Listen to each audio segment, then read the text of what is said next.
Halo, kembali lagi di podcast Aksi Nyata #dari kamu untuk Indonesia. Senang sekali aku Aisyah Latiba. Sebelum kita mulai, biar semakin semangat, salam aksi nyata dari kamu untuk Indonesia.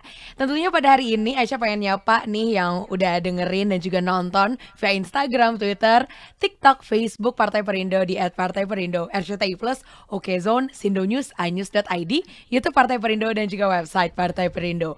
As always, kalau ngomongin podcast dari Partai Perindo ini, kita bakal membagikan bukan cuma insight, tapi kita bakal membagikan kebahagiaan. Bentuknya adalah e-voucher belanja.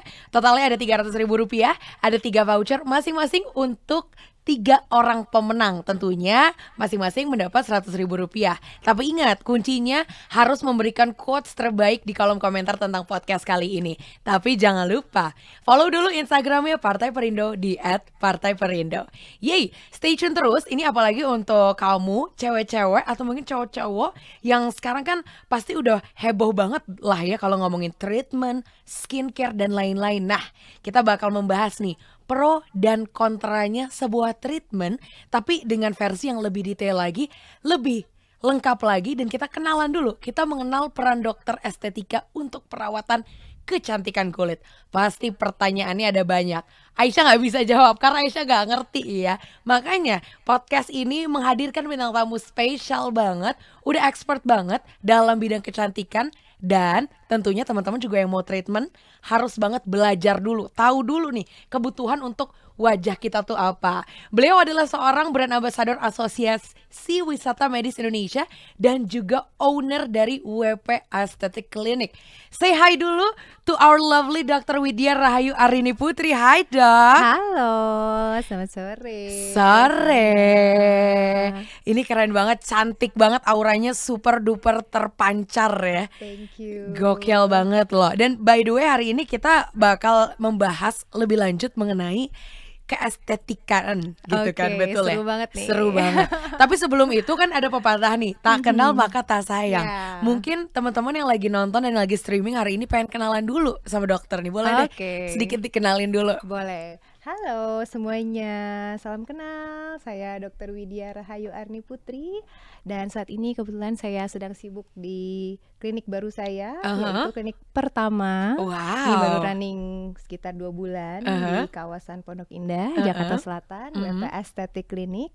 Nah, selain itu juga saya aktif berorganisasi juga di Asosiasi Wisata Medis Indonesia. Kebetulan saya selain brand ambassador juga sebagai wakil sekjen. Wih, keren di sana, banget gitu. Jadi turut mensupport medical tourism di Indonesia, karena kan tentu di sini kita mengharapkan orang-orang Indonesia nggak perlu berobat ke luar negeri lagi. Tapi di Indonesia sudah banyak sekali wellness and health tourism yang memang sudah lengkap dan pemerintah tentunya akan support juga. Setuju, keren banget loh dok. Tadi kita off air udah sempat ngobrol-ngobrol ya dok ya.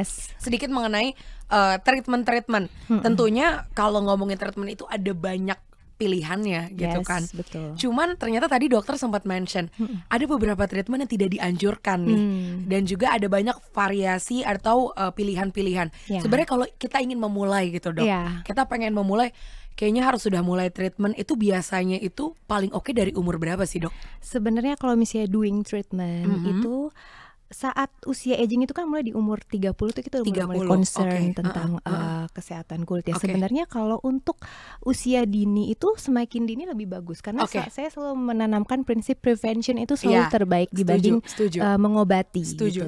Jadi menurut saya untuk mengetahui kesehatan kulit, menyadari akan pentingnya merawat kulit itu sejak usia dini, sejak usia 17 tahun itu bahkan mungkin orang sudah mulai, aduh gimana ya untuk at least kita menggunakan sunscreen sejak dini, sejak keluar rumah. Nah kemudian kalau misalnya sudah mulai umur 30 itu biasanya faktor aging udah mulai kelihatan. Dari mulai kerutan-kerutan halus di wajah, timbulnya flek dan lain-lain. Nah disitulah saatnya orang udah mulai nih, aku butuh treatment gitu.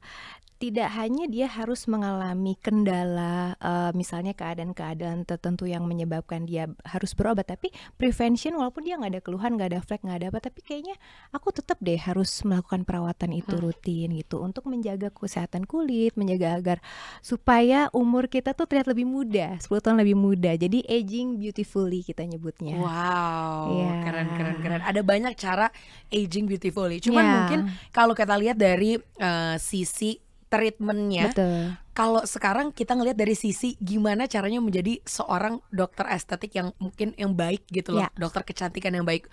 Apa what it takes to be a great doctor? Untuk menjadi dokter itu memang kan pertama semua harus sebagai GP dulu ya, dokter umum dulu. Kemudian apabila dia passionnya di bidang estetik, nah biasanya mereka ini melakukan course dan juga melakukan pendidikan-pendidikan yang memang sifatnya untuk melakukan workshop yang doing tindakan-tindakan yang memang menunjang dunia estetik. Itu banyak sekali. Jadi biasanya kalau misalnya di klinik kecantikan itu sertifikatnya udah banyak tuh. Misalnya dia laser ya kan, atau mungkin tindakan botox, atau mungkin tindakan banyak sekali karena tindakan prosedur estetik itu luas. Jadi diperlukan skill-skill tambahan selain menjadi seorang GP gitu. Jadi banyak sekali step-stepnya, workshop, kemudian simposium dan berbagai international event yang dihadiri juga untuk menambah skill.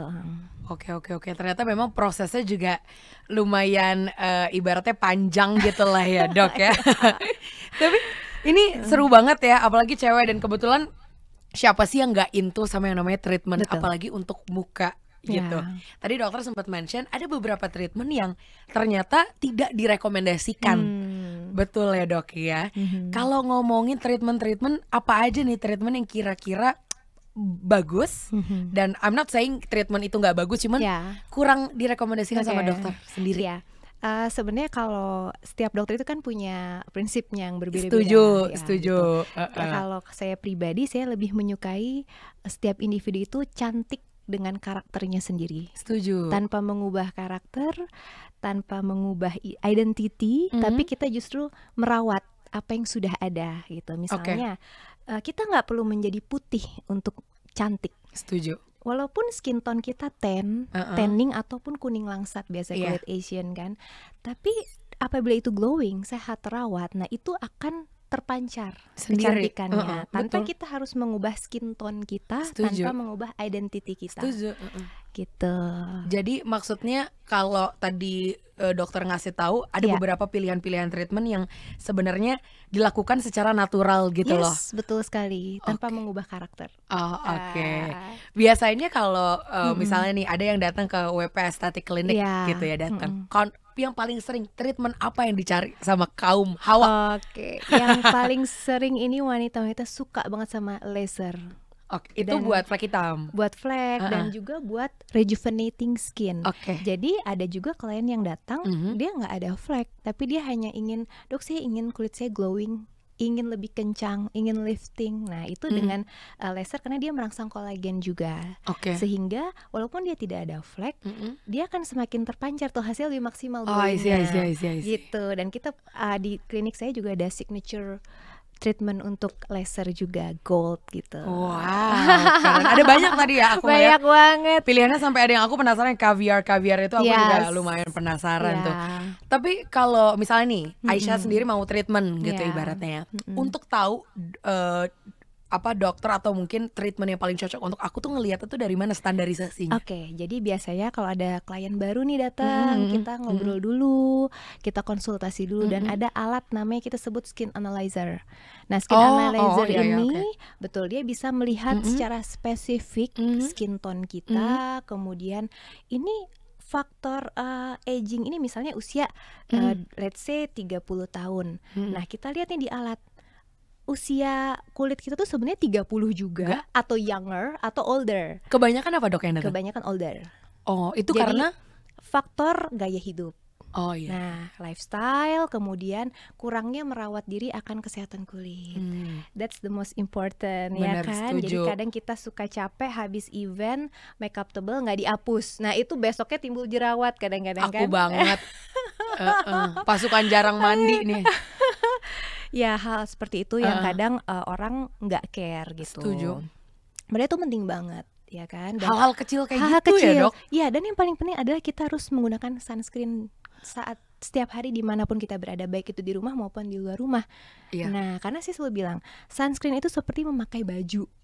Kita mau di dalam rumah, mau di luar rumah, kita tetap pakai baju kan. Nah, sama juga dengan kulit kita. Kulit kita need protection. Protectionnya itu dari mana? Dari sunscreen. Setuju. Gitu, jadi everyday. Jadi banyak banget juga berarti ya orang-orang di luar sana yang mungkin skincare, serum dan lain-lainnya itu udah banyak, tapi proteksinya malah nggak ada. Jadi malah balik lagi ke nol nggak? Betul, malah buang-buang uang beli mahal-mahal, tapi ya malah kulitnya rusak juga kena paparan sinar UV. Gitu. Oke. Ini insight juga ya buat mungkin yang lagi nonton mulai sekarang, akhirnya sunscreen itu penting banget. Penting banget. Tadi kan kita udah ngebahas treatment sama skincare. Ya. Bedanya dokter kulit sama dokter kecantikan itu apa, Dok? Oke, jadi kalau dokter kecantikan, dokter estetik itu melakukan tindakan untuk kesehatan kulit, wajah maupun badan, dan baik juga membentuk body shaping juga tanpa prosedur bedah. Tanpa prosedur bedah. Dan biasanya dokter estetik itu bisa bekerja sama dengan plastic surgeon maupun dermatovenerologist, which is dokter spesialis kulit kelamin. Biasanya mereka berkolaborasi menjadi satu klinik. Baik itu klinik itu bisa melakukan plastic surgery ataupun mau melakukan tindakan bersama dengan dokter spesialis kulit dan kelamin juga. Nah, kalau spesialis kulit kelamin biasanya lebih mendalami akan penyakit kulit dan kelamin juga. Nah, kalau misalnya surgeon, ya mereka melakukan surgery, baik itu operasi hidung dan lain-lain, itu dilakukan oleh plastic surgeon. Nah, kalau dokter estetik ya kita melakukan tindakan yang memang sifatnya merawat kesehatan kulit tubuh without invasive, tanpa surgeon gitu. Dan biasanya kita berkolaborasi juga di satu tempat. Aku baru tahu loh. Aku kira maksudnya kalau misalnya ada permasalahan mengenai kulit dan segala macam ya dokter kulit aja gitu ibaratnya. Kalau mau treatment ternyata ada 3 perbedaan tadi. Ada 3 perbedaan. Dokter kasih tahu tadi ya. Yes, betul. By the way, Dok, aku jadi penasaran sekalian konsultasi. Iya, boleh dong. Aku jadi penasaran banget. Ada nggak, Dok? Maksudnya pernah ada pengalaman nggak? Tiba-tiba ada anak yang umurnya masih di bawah umur, terus dia meminta sebuah treatment gitu misalnya, tapi ternyata treatmentnya ini tidak cocok. Maksudnya bukan tidak cocok, kayaknya di umur segini belum tidak direkomendasikan ya. Kayak gitu, Dok. Terus dokter gimana tuh bilangnya? Ya, ada. Dan itu saya selalu mengedukasi, jangan sampai kita namanya over treatment. Jadi misalnya ada klien, saya ingin begini, tapi saat kita lihat keadaan kulitnya, keadaan wajahnya yang sudah bagus gitu, kadang saya suka mengedukasi, tidak perlu. Kenapa? Karena kalau misalnya kita menuruti kemauan pasien dan kita lakukan, ternyata malah hasilnya nggak oke. Biasanya klien itu malah tidak puas. Sebaiknya kita mengedukasi bahwa keadaan kulitnya seperti ini, perlunya tindakan ini. Jangan terlalu berlebihan. Karena kadang klien itu ingin yang benar-benar V-shape banget, padahal sebenarnya itu sebenarnya tidak bagus gitu. Kita boleh mengedukasi. Jadi kalau ingin bentuk wajah yang ideal itu yang seperti ini. Idealnya tuh seperti ini, yang normal. Jadi nggak yang terlalu ekstrim. Nah, kadang-kadang klien itu perlu diedukasi. Biasanya yang masih muda itu. Bener. Dia perlu diedukasi. Soalnya aku kalau jalan-jalan kadang-kadang suka ngeliat kok mukanya mirip semua gitu loh. Maksudnya ini apakah memang lagi zaman apa nggak mungkin barengan. Dagunya sama, hidungnya sama. Aku bilang, wah ini kayak kalau saudaraan nggak mungkin karena baru ketemu nih di kafe, makanya aneh juga gitu kan. Ternyata betul. Itu ya, Dok, sesuatu kadang-kadang juga mungkin di luar sana karena lagi zaman dan lagi populer, tren, betul. Filler belum tentu cocok. Betul. Tadi kita sempat off air juga sempat seru banget tuh ngobrolin seputar filler ya. Lagi zaman. Tapi yang lagi zaman juga ini, Dok, setrika wajah. Itu apa sih, Dok? Nah, setrika wajah itu sebenarnya tindakan menggunakan prosedur, dia bisa ada ultrasound, bisa radiofrekuensi. Bedanya? Itu memang perbedaannya. Kalau misalnya kita sebut seperti HIFU ya. HIFU itu adalah High Intensity Focus Ultrasound. Dia menggunakan teknologi ultrasound untuk merangsang kolagenisasi, sehingga dia targetnya kan di lapisan dermis dan lapisan SMES. Dermis tuh yang lapisan kulit dalam dan lapisan SMES. SMES itu superficial muscle aponeurotic system. Jadi dia merangsang lapisan kulit terdalam untuk kolagen sehingga efeknya lifting. Jadi efeknya V-shape. Nah, itu yang efek dari teknologi HIFU tadi. Dan juga ada namanya teknologi menggunakan radiofrekuensi. Nah, radiofrekuensi ini biasanya menggunakan microneedle. Jadi microneedle radiofrekuensi atau fractional microneedle. Nah, dia menggunakan jarum kecil yang tidak sakit sama sekali karena kita menggunakan anestesi terlebih dahulu, dan di jarumnya itu ada pancaran radiofrekuensinya. Nah, di mana dia efeknya juga merangsang kolagen juga. Nah, itu bagus banget untuk efek lifting mengatasi bekas jerawat.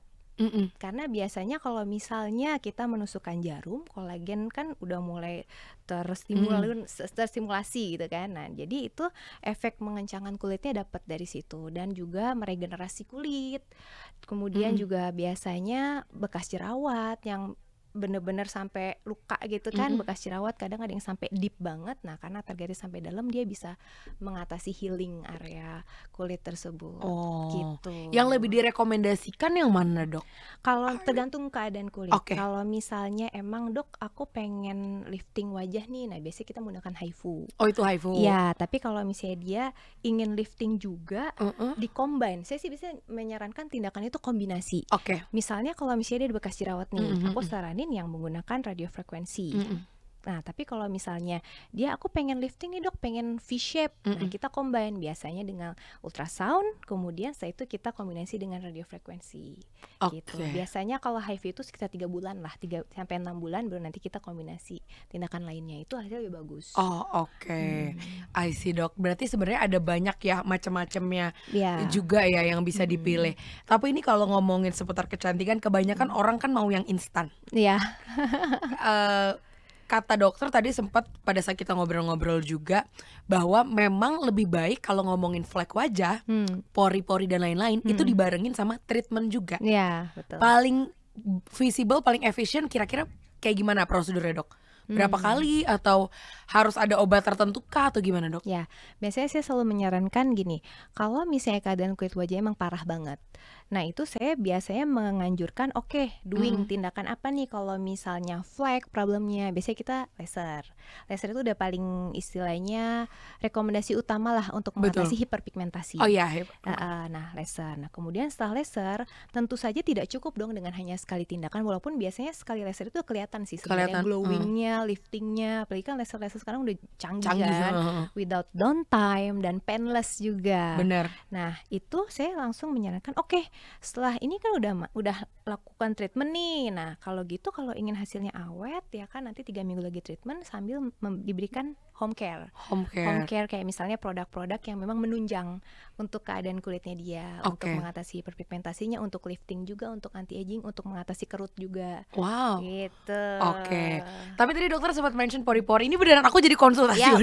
Boleh dong. Pori-pori memang bisa dikecilin ya, Dok? Bisa. Dan menggunakan jadi pakai laser kita kan sekarang udah canggih banget ya. Bisa.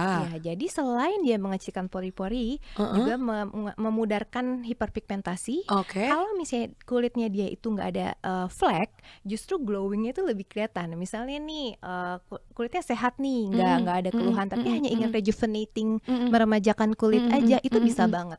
Nah, itu langsung efeknya lifting, glowing, langsung bagus banget, lebih cepat. Ternyata tuh bisa. Pori-pori juga bisa. Pori-pori itu juga bisa. Yes. Biasanya memang pori-pori terutama kayak cewek gitu ya. Kayak makin kelihatan tuh di umur berapa, Dok? Sama flek hitam tuh kelihatan di umur berapa, Dok? Kalau flek itu sebenarnya tidak based on usia. Bukan sebenarnya bagian dari aging. Walaupun itu merupakan salah satu faktor. Sebenarnya faktor memang aging itu timbulnya flek. Namun tidak menutup kemungkinan apabila anak misalnya individu usia masih umur early ya, early 20 let's say, tapi dia timbul flek, itu mungkin banget. Aku udah timbul, Dok. That's it. Nah, biasanya karena apa? Banyak faktor, misalnya lifestyle, kemudian tidak concern akan pentingnya penggunaan sunscreen karena biasanya mungkin telat sering pakainya. outdoor, kegiatan outdoor nggak pakai sunscreen. Nah, itu tuh secepat itu gitu. Bahkan jangankan kegiatan di luar, di rumah aja UVA itu bisa nembus kaca. Karena kan UVA itu untuk aging, UVB untuk burning. Nah, burning itu yang buat gelap, UVA itu untuk aging. Nah, keduanya ini kalau misalnya kita nggak ada protection, itu akan menyebabkan kulit lebih cepat menua. Dan juga kalau sunscreen itu harus memperhatikan kandungan SPF-nya dan PA-nya berapa. Karena SPF itu untuk melindungi UVB. Kalau PA itu UVA. Nah, sehingga yang ideal itu kalau untuk di Indonesia itu minimal SPF 30 dan PA-nya 2+. Jadi Oke. perlindungannya itu middle gitu. Oke. Ini seru banget nih kalau ngebahas ini dok. Pasti banyak banget pertanyaan juga ya dari yang lagi nonton sekarang gitu. Iya. Aku tuh jadi agak penasaran gitu dok. Paling ideal melakukan treatment itu ada batas umurnya nggak sih dok? Mulai dari berapa atau Batas umurnya start dari berapa start sampai dari berapa sampai berapa yang paling Oke. Sebenarnya cocok? kalau misalnya untuk tindakan kita kan selalu ada informed consent. Mm-mm. Nah, informed consent itu baru bisa ditandatangani oleh anak yang memiliki KTP dong pastinya. Biasanya umur 17 tahun. Namun apabila ada tindakan-tindakan yang memang diperlukan sebelum usia 17 tahun, Contoh? itu pun biasanya dari orang tua. Oh, oke. Biasanya kan umur-umur 16 tahun ada yang pengen, dok, aku pengen dong misalnya laser underarms, let's say. Ya itu kan umur-umur 15, 16 Oh, tahun iya. itu kan biasanya udah pengen hair removal. Biar Itu itu yang permanen ya? yes. Permanen removal. Betul. Oke. Bahkan sekarang ada yang lebih canggih lagi, selain menghilangkan bulu bisa mencerahkan menggunakan Betul. laser dan mengecilkan pori-pori area underarm. Itu ada juga treatmentnya sekarang. Oh. Jadi selain cerah, pori-pori kecil, Dan gak ada yang namanya chicken skin iya, itu. no more chicken skin. Oh, Karena oke. pori-pori kecil menggunakan laser. Itu udah canggih banget. Nah, biasanya anak-anak umur 15, 16 tuh mau, tapi ya kita harus berdasarkan orang tuanya mendampingi, orang tuanya menandatangani, karena kan semua ada prosedurnya menggunakan Betul. informed consent dan lain-lain kayak gitu-gitu. Oh oke, ternyata gak ada batasan atau mulai umur dari mana tergantung Ya, aja tergantung indikasi. indikasi Yes, kebutuhan. betul. Banyak banget dok, aku ngeliat di TikTok ya. Ya, Concern pertama adalah bekas jerawat dan itu bilangnya penyebutannya apa? Dia tuh bukan bekas jerawat lagi, cuman dia kayak ibaratnya luka dalam, udah nggak ada darah atau apapun acne itu. scar mungkin ya. Iya, cuman versi yang parah, dok. Itu kira-kira treatment apa yang paling cocok? Karena dia tuh berlubang jatuhnya kayak Iya, lubang-lubang Iya, kayak bisa lubang. bopeng-bopeng gitu Betul, ya. moonskin gitu loh iya, ibaratnya. Iya. Oke. Kalau misalnya kita nyebutnya acne scar itu banyak sekali. Itu pasien seperti itu banyak. Jadi kalau saya melihat itu, saya menyarankan untuk tindakan namanya PRP. PRP itu platelet rich plasma. Nah, biasanya dia menggunakan darah. Nah, darahnya ini akan disentrifuse, akan diproses, di mana serumnya itu akan dipakai untuk diaplikasikan ke kulit wajah. Dan itu menggunakan alat, kita nyebutnya dia microneedle juga. Jadi needle-nya kecil, nggak akan sakit, tapi kita pasti of course anestesi dulu ya. Nah, serumnya itu kita aplikasikan, kita injekkan ke kulit. Kenapa harus injek? Karena kalau misalnya injek itu melukai kulit. Nah, tindakan perlukaan yang terjadi pada kulit, mikrotrauma kita sebutnya, itu akan merangsang kolagenisasi sehingga mempercepat healing, penyembuhan. Ditambah lagi serum yang kita injekkan ke dalam kulit itu lebih mempercepat. Biasanya prosedur itu dilakukan setiap bulan. Oke. Siap-siap. Udah ini keren banget, semuanya tuh harus udah ada masing-masing dan juga indikasi-indikasinya tuh apa aja gitu. Betul, Gitu ya, Dok. Betul. Ini teman-teman di rumah pasti udah pada aduh kayaknya harus mulai treatment sekarang. Tapi gimana cara membedakan klinik yang beneran nih sama yang kayak legal kan banyak, ya. Iya, legal sama yang gak legal itu kan pasti ada aja gitu loh, Dok. Betul. Apa yang harus indikator yang dilihat sama Oke. mungkin cewek-cewek di luar sana yang pengen melakukan treatment secepatnya gitu. Ini emang penting banget ya untuk teman-teman yang khususnya menyaksikan acara saat ini. Yes. Tentu yang pertama kita harus melihat siapa sih yang memiliki klinik ini backgroundnya. Maksudnya kalau kebetulan dia dokter ya Aman. you can Google it lah. Oh, Who iya. is he or Dan she gitu. ada LinkedIn juga bisa lihat. Yes, itu yang pertama. Terus yang kedua, kalian bisa lihat di kliniknya itu sudah ada izinnya atau belum.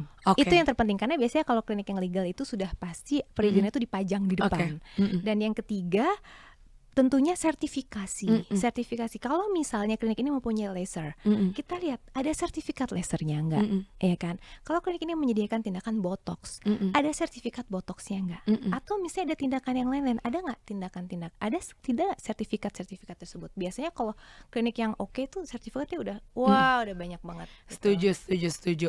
Makanya itu yang harus benar-benar dilihat banget gitu ya, Dok ya. Betul. Dan harus dijelasin maksudnya harus di-review dulu gitu ya, Dok ya. Yes. Ibaratnya, dan WP Aesthetic Clinic ini menjadi salah satu pilihan mungkin Thank you, amin. untuk Of course. teman-teman bisa langsung memulai treatment yang maksimal. Mungkin terakhir kali ya, Dok ya, pesan Boleh. apa yang pengen disampaikan ke teman-teman yang ingin memulai treatmentnya, Dok? Yang ingin memulai treatment. Yes. Oke, jadi teman-teman semua nih jangan menunggu sampai aging terjadi. Setuju. Jadi prevention itu harus selalu diutamakan. Nah, Setuju. jadi teman-teman, yuk mulai sekarang kita sama-sama merawat kulit kita, ya kan, agar kulit kita lebih sehat, glowing, dan tentunya awet muda, aging beautifully. Waduh, keren. Thank you ya dok ya. Thank you so much. Aging beautifully memang itu cocok banget, dan tentunya obrolan kita ini benar-benar insightful banget karena sangat-sangat relate sama campaign aksi nyata hashtag dari kamu untuk Indonesia ya. Karena movement yang dijalankan sama Partai Perindo adalah produktif, solutif, modern, bersih, berintegritas, peduli, dan turun tangan untuk Indonesia sejahtera. Partai Perindo memanggil putra-putri terbaik untuk Indonesia sejahtera melalui konvensi rakyat, yaitu program penjaringan secara daring bagi warga Indonesia yang berminat mendaftarkan diri sebagai bakal calon anggota legislatif atau bacalek di semua tingkatan pemilihan, mulai dari DPRD Kabupaten Kota, DPRD Provinsi, dan juga DPR RI. Untuk daftar, caranya gampang nih. Buat detailnya kunjungin aja www.konvensirakyat.com. Dan untuk mendaftar sebagai anggota Partai Perindo, bisa mengunjungi website di www.partaiperindo.com atau klik di bit.ly/member Partai Perindo. Dan untuk kamu yang udah memberikan quotes terkait dengan tema hari ini, kita bakal ngumumin 3 pemenangnya minggu depan di Instagram @Partai Perindo tentunya. So, thank you so much dok. Thank you udah so much. ngobrol-ngobrol Dokter Widya. Ini keren banget. Semoga kamu bisa terinspirasi juga dan langsung tahu kira-kira treatment apa yang paling cocok untuk kulit wajah kamu. Thank you so much juga untuk Partai Perindo selalu bergerak dengan aksi nyata. Semoga Partai Perindo semakin sukses dan maju terus untuk Indonesia sejahtera. Salam aksi nyata, hashtag dari kamu untuk Indonesia. Sampai ketemu lagi di podcast episode berikutnya. Aisyah Latifah pamit. Marilah seluruh rakyat Indonesia, arahkan pandanganmu ke depan. Raihlah mimpimu bagi nusa bangsa, satukan tekad untuk masa depan. Pantang menyerah, itulah pedomanmu. Hentaskan kemiskinan cita-citamu, rintangan tak menggentarkan dirimu. Indonesia maju, sejahtera tujuanmu, nyalakan api semangat perjuangan. Dengungkan gema, nyatakan persatuan oleh Perindo.